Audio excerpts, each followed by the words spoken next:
इस वीडियो में मैं बात करूंगा नीड ऑफ स्प्लिटिंग के बारे में, यानी कि पड़ती है सेल स्प्लिटिंग की ज़रूरत क्यों पड़ती है, यानी कि क्यों हमें एक सेल को कुछ भागों में या कुछ पोर्शंस में डिवाइड करना पड़ता है। The motivation behind implementing a cellular mobile system is to improve the utilization of spectrum efficiency. जब भी हम इम्प्लीमेंट करते हैं एक सेलुलर मोबाइल सिस्टम, तो उसके पीछे मोटिवेशन यह होता है कि हमें इम्प्रूव करना है यूटिलाइजेशन ऑफ स्पेक्ट्रम एफिशिएंसी, यानी कि हमें स्पेक्ट्रम एफिशिएंसी को अच्छे ढंग से क्या करना है, यूटिलाइज करना है। तो इसके लिए एक कॉन्सेप्ट है जो हमने पिछले क्लासेस में पढ़ा, वो था frequency reuse scheme. Frequency reuse scheme एक कॉन्सेप्ट है और सेल स्प्लिटिंग एक दूसरा कॉन्सेप्ट है।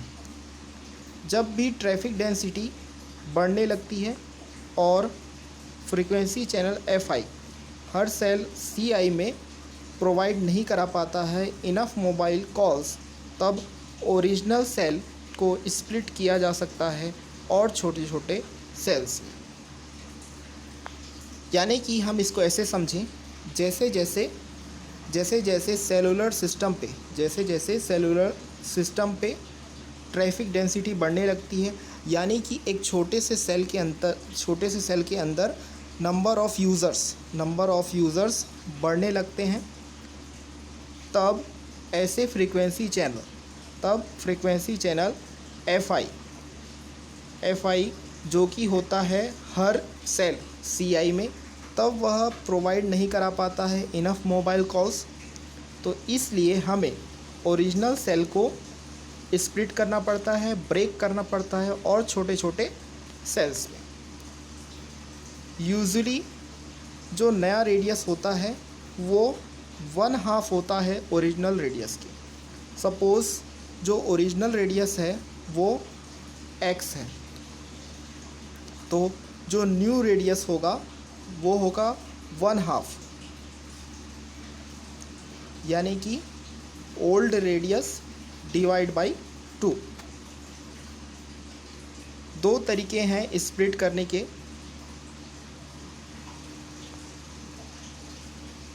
पहले तरीके में होता है new cell radius equal old cell radius upon 2।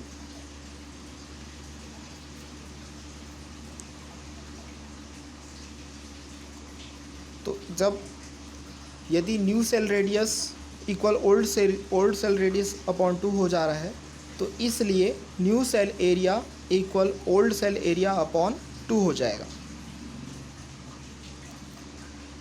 मान लीजिए प्रत्येक नया सेल कैरी कर रहा है same maximum traffic load of the old cell, तब new traffic load upon unit area equal 4 into traffic load upon unit area.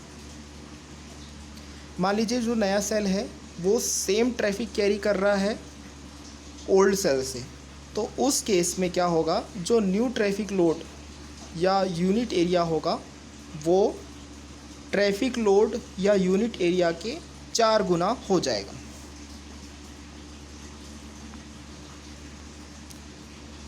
अब हम देखते हैं किस किस तरीके के स्प्लिटिंग टेक्निक्स को यूज़ किया जा सकता है। दो तरह के सेल स्प्लिटिंग टेक्निक्स होते हैं। पहला होता है परमानेंट स्प्लिटिंग, परमानेंट तौर पे सेल्स को स्प्लिट कर देना। जब भी एक नया स्प्लिट सेल इंस्टॉल किया जाता है तो उसे काफ़ी पहले से प्लान करना पड़ता है। तो इसमें क्या क्या चीज़ें प्लान करनी पड़ती हैं?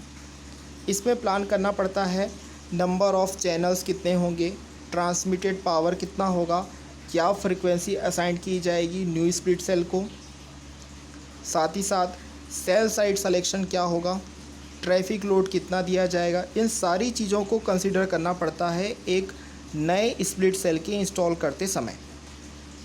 जब ये सारी चीज़ें तैयार हो जाती हैं, जब एवरीथिंग इज़ रेडी, तब एक्चुअल सर्विस कट ओवर होता है। और ये सबसे शुरुआत में होता है लोएस्ट ट्रैफिक पॉइंट पे होता है। यूजुअली जब भी हम न्यू सेल स्प्लिट करते हैं और जब उसका एक्चुअल सर्विस स्टार्ट करते हैं तब वो स्टार्ट होता है at midnight on a weekend, यानी रात के समय वीकेंड पे, सैटरडे संडे पे ज़्यादातर यह न्यू सेल स्प्लिटिंग का काम होता है। तो इस वजह से क्या होता है, बहुत ही कम कॉल ड्रॉप होते हैं इस कट ओवर की वजह से, क्योंकि हम यह एज्यूम करते हैं कि इस समय सिस्टम जो है सिर्फ़ और सिर्फ 2 घंटे के लिए डाउन टाइम पर चला जाता है। यानी कि उस समय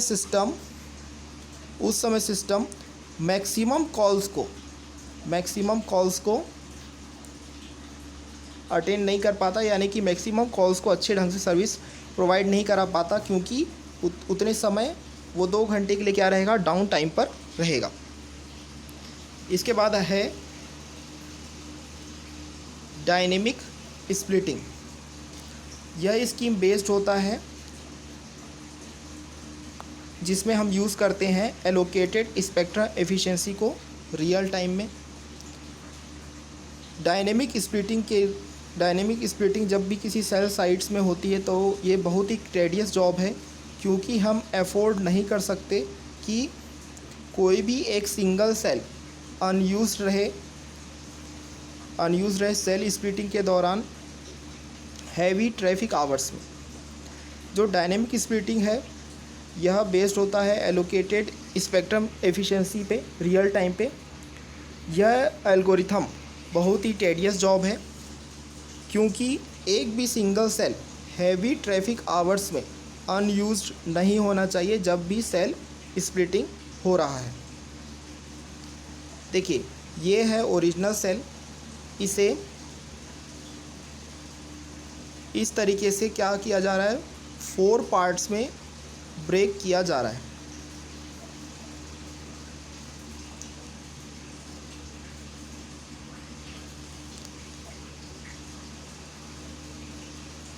और जो सेकेंड डायग्राम आप देख सकते हैं उसमें ये है ओरिजिनल सेल, और इस सेल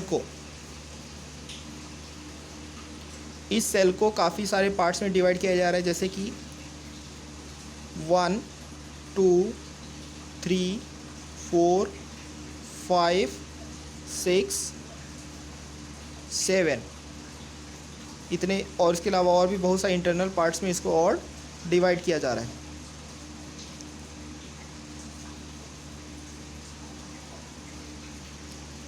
तो इसमें इम्पॉर्टेंट इक्वेशन क्या है, इसमें जो इम्पॉर्टेंट इक्वेशन है वो है x = I² + IJ + J²। Hexagonal sales के लिए, यानी कि हनीकॉम्ब सेल्स के लिए जो लेआउट है वो कॉमनली यूज होता है मोबाइल रेडियो में, जिसमें जो पॉसिबल क्लस्टर साइज होता है वो होता है x = I² + IJ + J², जहाँ पे I और J नॉन नेगेटिव इंटीजर हैं। इंटीजर IJ डिटरमाइन करता है रिलेटिव लोकेशंस ऑफ कोचैनल्स को। मेन रीज़न यह होता है कि हमें ऑब्टेन करना है अबव एक्सप्रेशन को, ताकि हम कैलकुलेट कर सकें स्मॉलेस्ट नंबर k, जो कि अभी भी हमारे सिस्टम परफॉर्मेंस रिक्वायरमेंट को मैच करता है। यह प्रोसेस इन्वॉल्व करता है कि हम एस्टिमेट करें को चैनल इंटरफेरेंस को और सेलेक्ट करें minimum frequency reuse distance d को, ताकि रिड्यूस किया जा सके को चैनल इंटरफेरेंस को। इसलिए जो स्मॉलेस्ट पॉसिबल वैल्यू k के लिए होती है वो होती है 3, जिसे हम ऑब्टेन करते हैं। इसके लिए हम पुट करते हैं I = 1 और J = 1 इन अबव इक्वेशन। यदि आप ऊपर वाली इक्वेशन जो k है उसमें I = 1 और J = 1 रखें तो क्या आएगा, जैसे हम k = 1² + 1 × 1 + 1², तो ये हो जाएगा k = 1 + 1 + 1 = 3।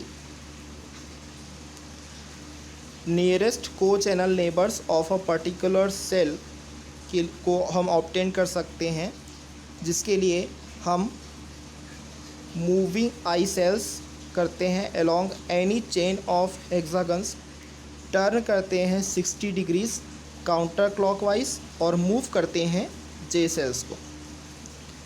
Method of locating co channel cells in a 7 cell reuse pattern with I equal 2 and J equal 1.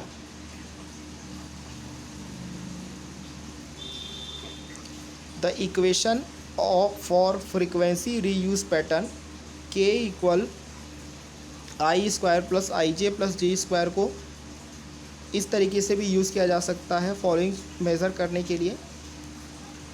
Distance between को चैनल सेल्स एडजेसेंट क्लस्टर्स में दिया जाता है d equal √I square plus IJ plus J square से। Number of sales एक cluster में के obtain होता है by n equal d square equal I square plus IJ plus J square.